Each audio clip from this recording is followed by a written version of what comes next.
பாதி பூ வியாபாரம் ஆகும், பாதி பூ வேஸ்ட் ஆயிடும். வேஸ்ட் ஆயிடுமா? இது வந்து ஒரு நாள் விட்டு அடுத்த நாள் வியாபாரமும் செய்ய முடியாது. அதனால எப்படி லாஸ் ஆகும்? வேஸ்ட். அது என்ன பண்றது, அட்ஜஸ்ட் பண்ணினே தான் இது பண்ணணும். அப்படியா?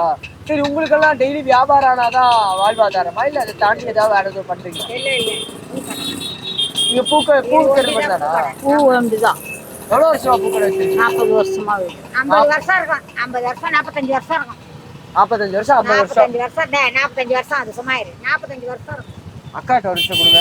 நீங்க என்ன பூவாபரம் நீங்க பாக்குறீங்களா? பூவாபரம் பாக்குறீங்க? நான் வீட்டு வேலை செய்யறேன். வீட்டு வேலை செய்றீங்க.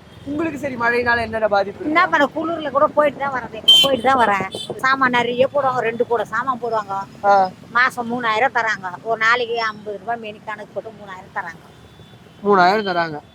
ஆனா என்ன மழை வந்தாலும் கொடை பிடிச்சின்னு போயிடணும். இல்லைன்னா போன் அடிப்பாங்க, வாங்க சாமான் இருக்குது தேய்க்கணும் வாங்கன்னு. என்ன பண்ண சொல்றேன்.